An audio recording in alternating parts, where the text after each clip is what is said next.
সুপ্রিয় শিক্ষার্থীরা, অনেকদিন পর আরো একটি ভিডিও টিউটোরিয়াল নিয়ে তোমাদের সাথে হাজির হলাম।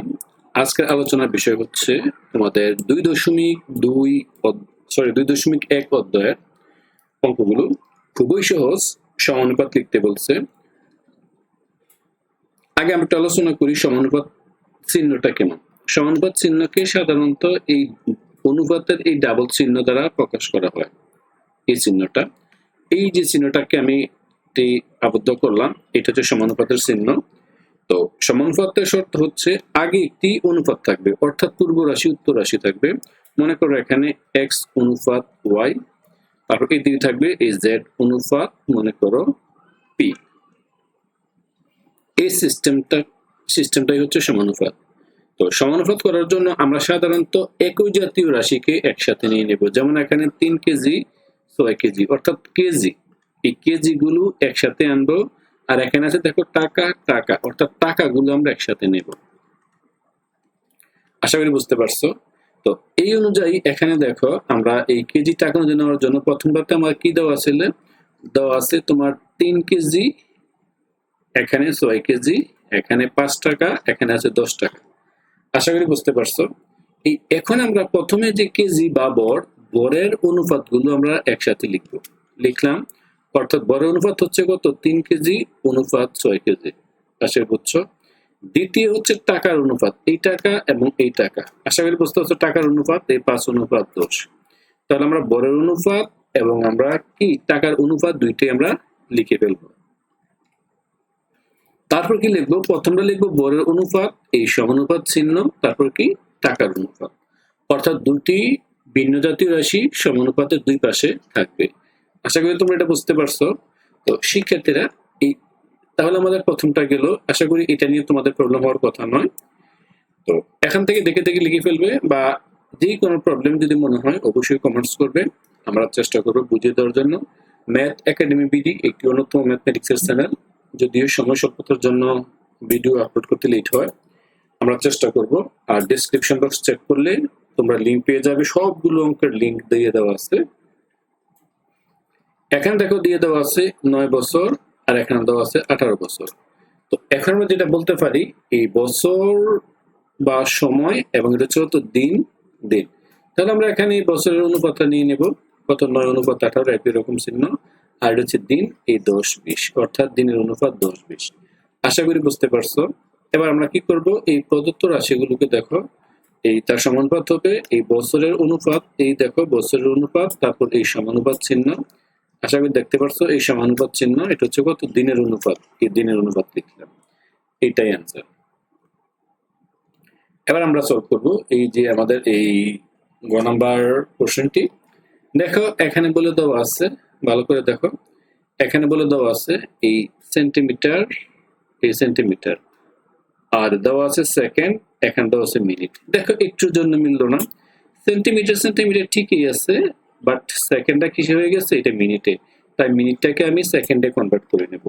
এর জন্য প্রথমে আমরা জানি 1 মিনিট সমান সমান 60 সেকেন্ড, 1 মিনিট সমান সমান 60 সেকেন্ড আমরা লিখে ফেলবো। তারপর লিখবো দৈর্ঘ্যের অনুপাত, দৈর্ঘ্য কত, এই 7, আর এখানে দেওয়া আছে 28 সেন্টিমিটার। এবং সময়ের অনুপাত দেখো 15, আর এখানে আছে 60, অর্থাৎ কনভার্ট করছি। এই দুইটা হচ্ছে কার অনুপাত, সময়ের অনুপাত। এবার সমানুপাত লিখবো, অর্থাৎ দৈর্ঘ্যের অনুপাত সমানুপাত সময়ের অনুপাত, অর্থাৎ এই দৈর্ঘ্যের অনুপাত সমানুপাত সময়ের অনুপাত। এবার আমরা সলভ করব যে তারপরে কোশ্চেনটি। দেখো এটা দিয়ে দেওয়া আছে এখানে 12টি খাতা এবং পেন্সিল, অর্থাৎ পণ্যের অনুপাত দিয়ে দেওয়া আছে একই রকম। আর এখানে টাকা, দেখো এই দুইটা কিন্তু একই হয়ে গেল, আর এই দুইটা একই হয়ে গেল। তাহলে পণ্য কি, 12টি খাতা 15টি পেন্সিল, তাহলে 12 অনুপাত 15 লিখলাম। এবার দেখো আর কি দেওয়া আছে, টাকার অনুপাত বা মূল্যের অনুপাত, 15টা দিয়ে টাকা দিয়ে কিনছো, দেখো তো 20 অনুপাত 25, এই 20 অনুপাত 25 লিখলাম। তো এবার এটাকে আমরা কি করবো, প্রদত্ত রাশিগুলো সমানুপাত লেখার জন্য দুইটা পাশাপাশি লিখে ফেললাম। আশা করি বুঝতে পারছো। তাহলে এটাই আমার উত্তর। এবার এখানে দেখো এই যে কোশ্চেনটাতে আমাদের এখানে আমরা 2 নম্বর কোশ্চেনটা এখানে অবশ্যই দেওয়া আছে।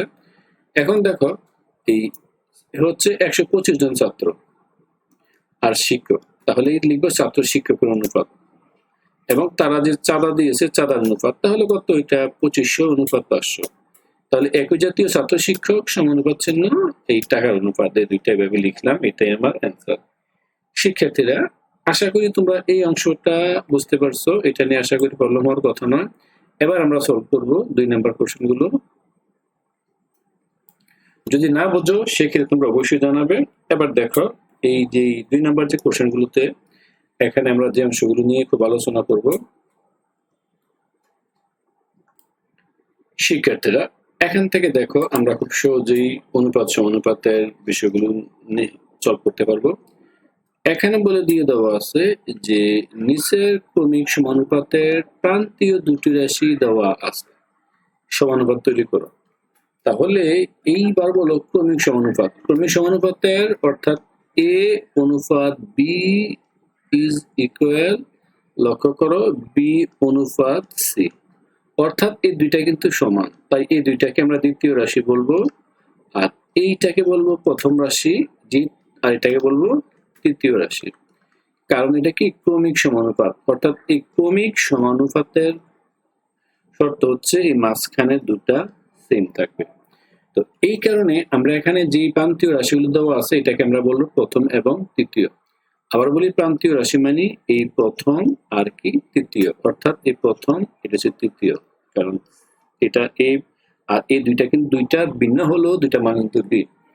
এবার আমরা লিখে ফেলবো। দেখো, এই মানটা আমরা লেখার জন্য আমরা প্রথমে প্রান্তীয় অনুপাতগুলো লিখবো, অর্থাৎ যেটা দেওয়া আছে। এই দেখো, এটা হচ্ছে 6, এই আমরা এখানে লিখলাম প্রান্তীয় অনুপাত, এই প্রথম রাশি, এই অনুপাতগুলো, এটা হচ্ছে 6 এবং এটা হচ্ছে তৃতীয়, এটা হচ্ছে 24, তো 6 আর 24 প্রান্তীয়। তাহলে আমরা জানি ক্রমিক সমানুপাতের শর্ত হচ্ছে এই মধ্য রাশি স্কোয়ার ইজ ইকুয়াল টু, আবারও বলি, মধ্য রাশি স্কোয়ার ইজ ইকুয়াল টু প্রথম রাশি ইন্টু তৃতীয় রাশি। এবার আমরা কি করব, এই মধ্য রাশি স্কোয়ারটা আমরা লিখে ফেলবো। মধ্য রাশিটা দেখো, এই প্রথম রাশির মান হচ্ছে এই 6 ইন্টু 24, গুণ করলে 24 হয়। দেখো, এই 24 মানে কত হয়, 24 ইন্টু 6 মানে 144, আর দেখো এটি স্কোয়ার আছে, এটা এই পাশে নির্ণয় করলে স্কোয়ারটি পাশে উল্টোবার হয়ে যাবে, তাহলে হয় 12। তাহলে ক্রমিক সমানুপাত মধ্য রাশিটা পেলাম 12, তাহলে মধ্য রাশিটা 2 বার হবে, তাহলে 6 অনুপাত 12 একবার, সমানুপাত চিহ্ন 12 অনুপাত 24। আশা করি এই অংশটা তোমরা বুঝতে পেরেছো। এবার আমরা সলভ করব যে তারপরে বিষয়টা, যে এই দেখো এটার কিন্তু দেওয়া আছে 25, এখানে 81, তো এটা হচ্ছে 25 হচ্ছে প্রথম আর 81 হচ্ছে তৃতীয়। তোমরা জানো প্রথম এবং তৃতীয় যথাক্রমে। তাহলে আমরা জানি ক্রমিক সমানুপাতের মধ্য রাশি স্কোয়ার ইজ ইকুয়াল টু প্রথম রাশি ইন্টু তৃতীয় রাশি। তো এই মধ্য রাশি স্কোয়ার দেখো দেওয়া আছে, এটা হচ্ছে কত, 25 ইন্টু 81, 25 আর 81 মিলে হচ্ছে কত, 2025। এই পাশে স্কোয়ার আসে, ওই পাশে গেলে এটা রুট ওভার হয়ে যাবে। আশা করি বুঝতে পারছো, রুট ওভার হয়ে গেল কত, 45।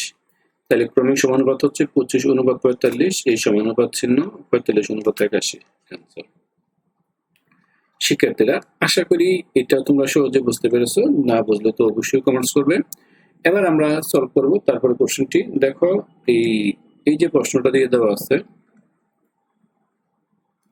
দেখো এখানে এই ক্রমিক সমানুপাতের প্রান্তীয় রাশি, এই প্রথমটা দেওয়া আছে, তৃতীয়টা দেওয়া আছে, অর্থাৎ প্রথম তৃতীয়।